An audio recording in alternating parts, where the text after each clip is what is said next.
Olá, pessoas!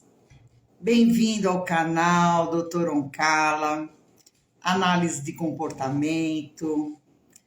Vamos chegando, deixando as perguntas de vocês. Mande um aviãozinho para compartilhar. Hoje nós vamos falar de ansiedade, o mal do século. E eu gostaria que vocês trouxessem perguntas para nós elucidarmos o que é que acontece com a gente no dia a dia. Boa noite, Maurício.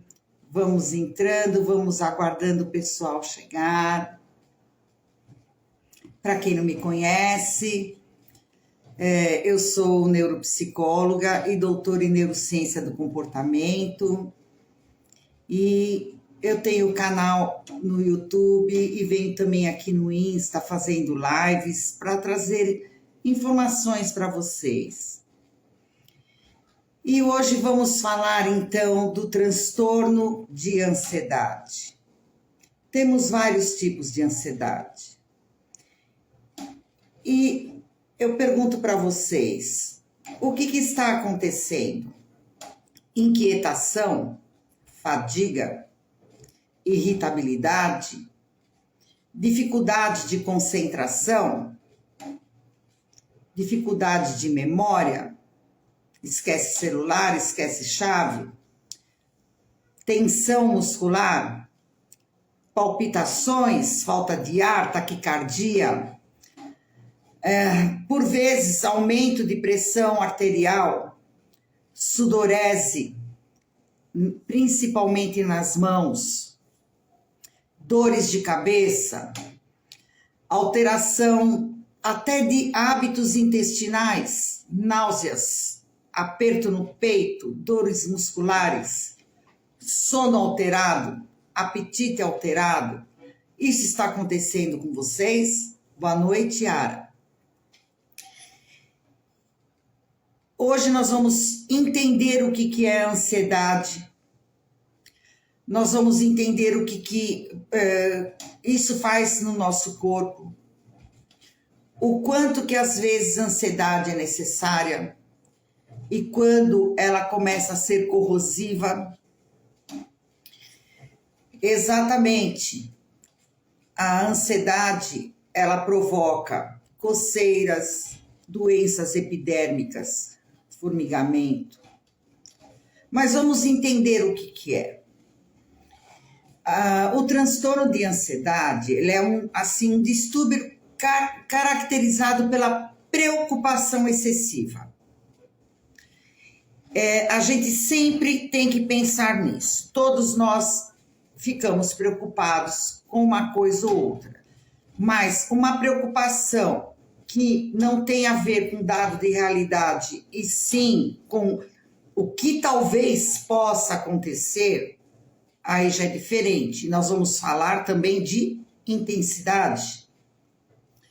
Uma expectativa apreensiva, persistente, de difícil controle, e que perdura, no mínimo por 6 meses. Mas às vezes a gente se encontra assim há anos.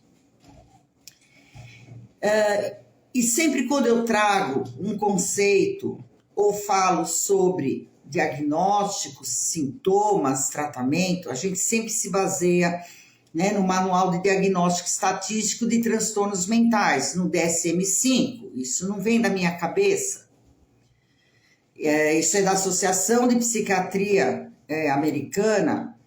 Os transtornos de ansiedade, eles incluem transtornos que compartilham características de medo, uma ansiedade excessiva e perturbações comportamentais que estão relacionados com isso. Então, vamos pensar um pouco nos sintomas. Nós temos sintomas que são mais subjetivos e sintomas físicos. Então, os sintomas subjetivos, eles são referentes a percepções, sensações desconfortáveis, angústia, inquietação, preocupação excessiva com uma coisa que talvez são só ideias, não são fatos reais, medo e pavor. E temos os sintomas físicos também, né? Então, aquelas sensações corporais, como aperto no peito, palpitação, falta de ar, náuseas, cólicas abdominais, transpirações excessivas, tonturas, tremores, calafrios, formigamentos. E o que a gente tem que pensar é assim: o Freud falava em instinto de vida, que a gente precisa ter essa mola propulsora, que tem a ver com a ansiedade. A ansiedade, ela é importante, ela exerce um papel importante. É um papel de preservação em nosso cotidiano, né? É aquilo que nos impulsiona a resolver situações, problemas. Deixa a gente esperto, liberamos cortisol, acionamos o cérebro. E também na preservação da espécie, né? Isso em qualquer animal, né? É a questão do instinto de sobrevivência. Ficar ansioso assim, mediante uma tarefa, pode aumentar de maneira até benéfica nossa atenção, nosso empenho. Então, ela é necessária, dependendo da dose e da importância do momento, daquilo que exige da gente. Só que à medida que nós sentimos ansiedade, nós liberamos uma quantidade muito grande de neurotransmissores no cérebro, né? Então, aquilo que vocês estão acostumados a escutar de adrenalina, serotonina, acetilcolina, noradrenalina, que fazem com que fiquemos rápidos nas respostas àquela questão. Ou fugimos ou reagimos. Ela é uma reação normal, né? Assim, mediante as situações que provoquem medo, ameaça, dúvida, expectativa. Ela é considerada normal, né, quando ela se manifesta nas horas que antecede uma entrevista de emprego, quando você vai explanar alguma coisa em público, quando você está muito animado, que você vai a um lugar muito legal, a uma viagem exótica, ou você vai fazer uma cirurgia delicada, né? Ou você tem aí um revés econômico que você precisa ficar atento. Olá, Chopperi Itaquera. Nossa, um chopinho é muito bom. Nessas horas, cai como uma luva. E nesses casos, gente, a ansiedade, ela funciona como um sinal que prepara a pessoa para enfrentar o desafio. Então, nós precisamos ter esse sistema no nosso organismo, né? Mesmo que ele não seja superado, favorece sua adaptação, né, a situações, problemas, a novas condições de vida, ao novo. Porém, quais seriam os indicativos para nós sabermos se a intensidade dessa ansiedade atingiu um grau de distúrbio? Quando exagerada e quando gera sintomas e sofrimento. E que sempre perdure há mais de 6 meses. Não que você fique com uma ansiedade de uma situação emergencial, circunstancial, mas que mesmo que você não tenha esse tipo de situação, você se sente muito alterado, né? E também a gente precisa prestar atenção que ela precisa, além de perdurar mais de 6 meses, ter mais de 3 sintomas. Aquela questão de tensão muscular, perturbação do sono, etc. E isso interfere muito na nossa qualidade de vida, no nosso desempenho profissional, nas nossas questões familiares, sociais. E é importante a gente registrar também que nesses casos o nível de ansiedade se ele está desproporcional aos acontecimentos. Então, por pequenos acontecimentos, você fica muito alterado. Então, vamos lá. Lembrando, para vocês gravarem, inquietação, e quando eu falo isso, é uma coisa assim que perdura, que isso fica acontecendo no seu dia a dia, né, por qualquer coisinha que às vezes aconteça.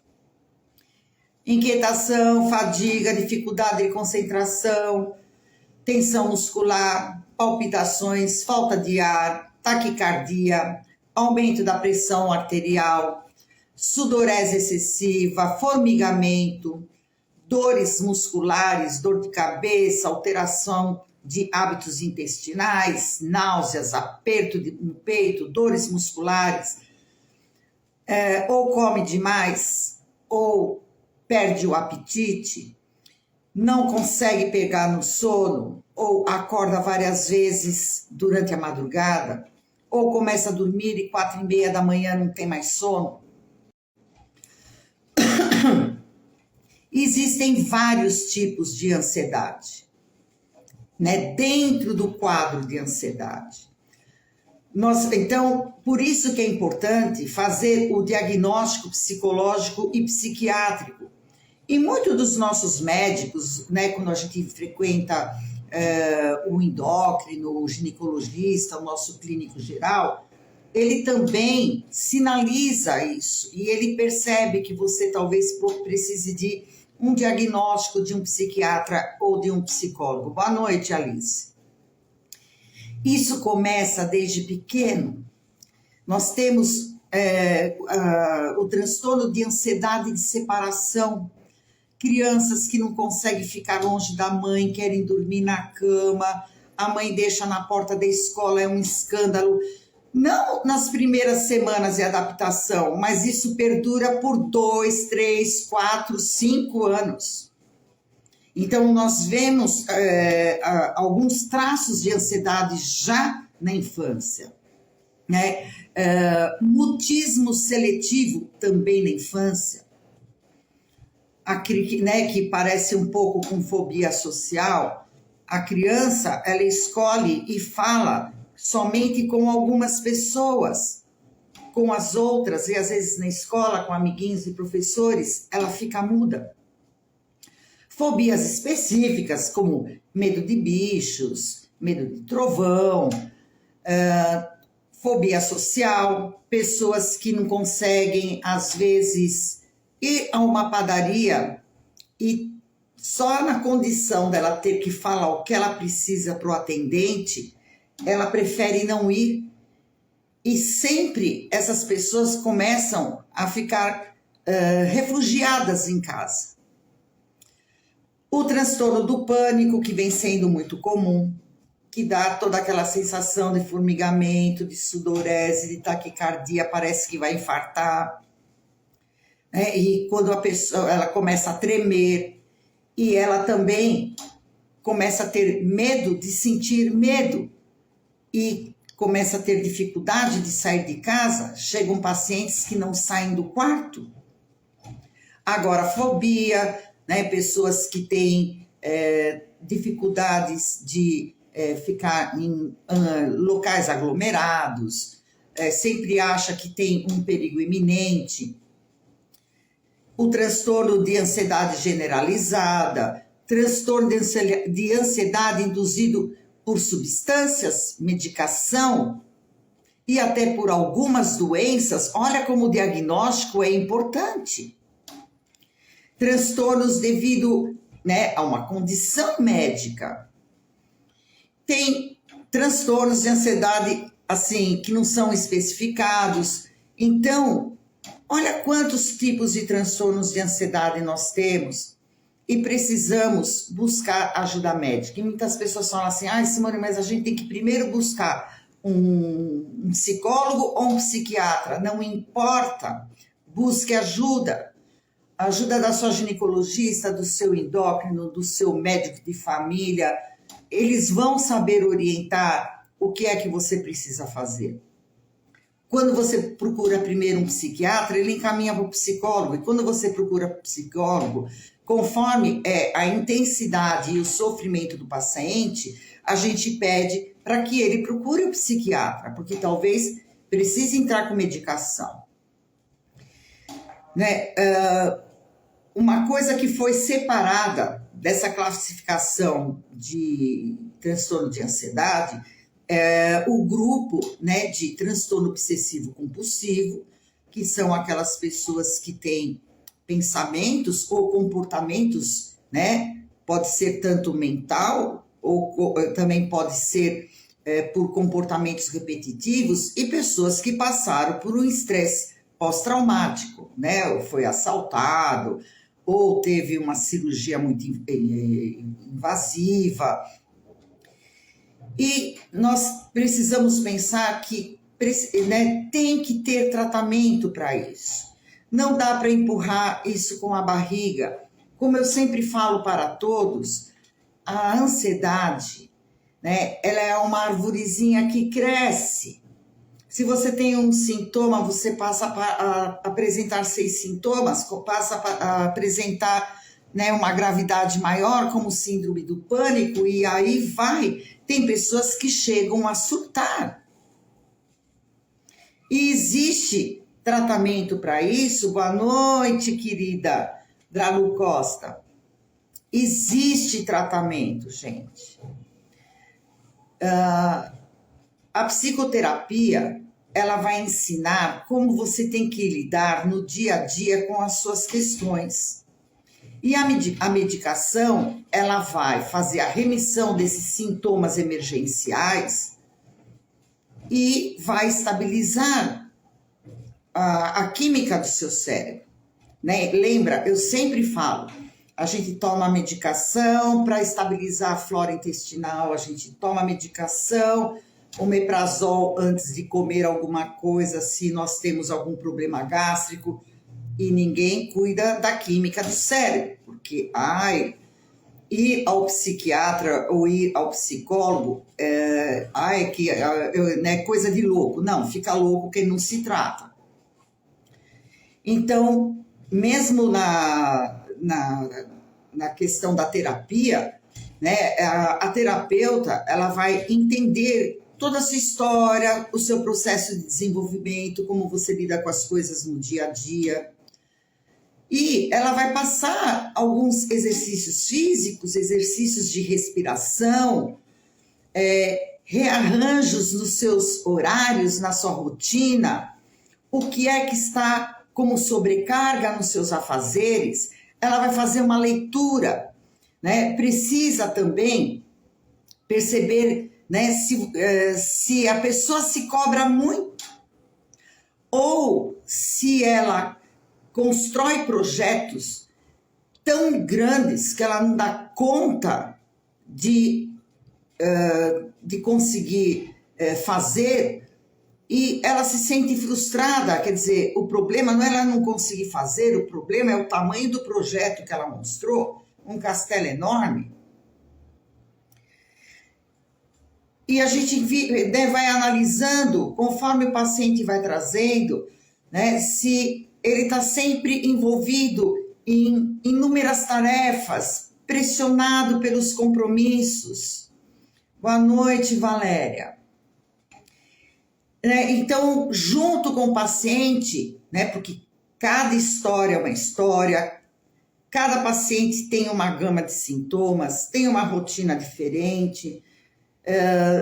Existem várias técnicas que ajudam, mas a gente precisa ver qual que é a técnica que vai ajudar esse paciente, né? Não é, às vezes, todas as técnicas que servem para um determinado indivíduo. Então, vai organizar a agenda, vai também ver como que está essa rotina. Se não, veja, o paciente fica com tudo aquilo estrangulado na sua vida, tudo desorganizado, sem tempo para lazer. Primeira coisa que a gente pergunta, você tem um hobby? Ele fala não, ele não tem um hobby há 10 anos. E quando a gente fica muito tempo com sintomas de ansiedade, o que começa a acontecer? o nosso organismo começa a entrar em colapso. Porque à medida que você tem esse desgaste muito grande, seu organismo e o cérebro começam a tentar dar conta. Então, libera muito cortisol e ele é corrosivo para a química e funcionamento do seu cérebro. E você vai adoecer e começar a apresentar sintomas.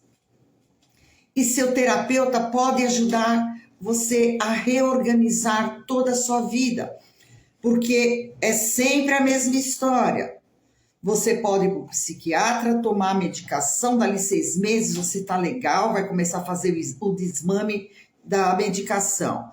Só que se você continuar nesse moto contínuo, com essa engrenagem de não lidar com rotina, deixar horário estrangulado, tudo, dali 4 meses você começa a ter sintomas novamente.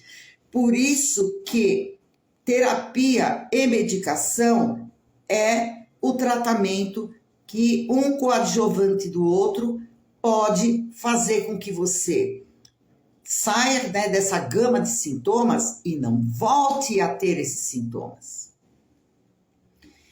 Então, o terapeuta ele pode ajudar você a organizar tudo isso, né? Passar alguns exercícios, né, para momentos de crise, entender quais são aqueles gatilhos que fazem com que você se sinta tão ansioso ou talvez entra em crise.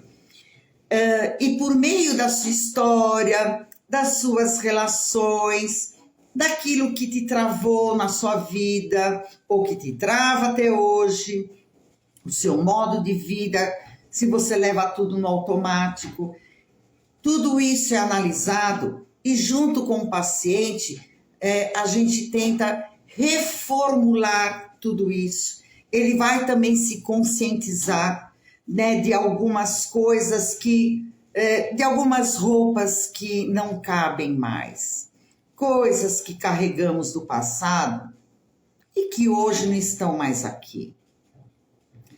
Era um pouquinho só que aqui foi para baixo, né? Então, à medida que a pessoa sente todos esses sintomas, ela precisa procurar ajuda. Porque senão o seu organismo começa a padecer também. Então temos aquela, é igual gordura, né? Tem gordura trans, tem outro tipo de gordura. Tem ansiedade boa, que é a mola propulsora que faz com que tenhamos ânimo, motivação, né? Arriscamos em algumas coisas, mas também, dependendo da intensidade, vamos pensar no som. Escutar uma música que nos agrada muito, num som confortável, é uma delícia. Se você puser 5 caixas de som e deixar isso no último volume, aí não vai ser mais agradável e nem funcional. Vai te trazer desprazer, desconforto. Então, parem para pensar como é que está o seu dia a dia. Temos que lembrar também de o que é que carregamos de lixo do passado, que nem são mais presentes, mas que fizeram a gente, que nem macaquinho de laboratório, né? Trabalhar de uma forma que não é funcional, trabalhar com medo, trabalhar com expectativa, achar que tudo tinha que ser feito para ontem, não saber classificar prioridades, estrangular o seu tempo. Tudo que você for programar, sempre deixe uma hora do dia tranquilo, ou para você descansar e pôr o pé para cima, ou para se acontecer algum intempérie, alguma coisa que deu errado, você não ficar com o tempo estrangulado. Hora do trabalho é hora do trabalho, hora de ir para casa é hora de ir para casa. Antigamente, tocava o apito da fábrica, largava-se o martelo, ia para casa e você só ia saber da empresa ou dos seus negócios no dia seguinte às 8 horas da manhã. E a gente fica o tempo inteiro querendo resolver como se tudo fosse por água abaixo. Quando que não, coisas podem ser adiadas, você pode falar não também. Eu brinco, eu falo que o ansioso é o exterminador do futuro. Né? O animal, mediante um perigo, ele aciona tudo isso, libera cortisol e ele tenta resolver a situação, o problema. Mas se aquilo se desfaz, ele não fica hipotetizando, mas e se isso acontecer, mas e se amanhã o fulano falar, mas e se eu não der conta, mas e se, eu falo que o e se é o que nos adoece, né? Por isso que eu chamo de exterminador do futuro. Gente, não temos bola de cristal, então o importante é você fazer um tratamento, ter um autoconhecimento, se sentir mais seguro, elevar sua autoestima, deixar de lado esse sentimento de incompetência porque não conseguiu fazer 800 coisas num dia. Parar de liberar coisas tóxicas para o seu organismo. E aprender tudo isso com o seu médico e com o seu terapeuta. Porque, na verdade, você não está trabalhando bem. Você não está se relacionando bem com as pessoas, você está irritado e hipersensível. Você está deixando de achar graça nas coisas. E a gente sabe o quanto que a ansiedade e a depressão caminham junto e se alternam. Então, precisamos cuidar disso. Cuidamos de uma unha encravada, cuidamos de uma dor nas costas, cuidamos dos nossos dentes. Só que quem comanda tudo isso é o nosso cérebro. E se ele está descompensado, ou pela questão química, ou pelo como você leva a sua vida, também isso vai acontecer de você começar a apresentar uma série de sintomas. Então, eu gostaria de agradecer todos vocês que estão aqui, que participaram. Eu vou deixar isso gravado, gostaria que vocês também compartilhassem isso com as pessoas. Sempre que eu faço uma live aqui no Insta, eu posto também no YouTube para as pessoas terem mais acesso, se ficar tranquilo.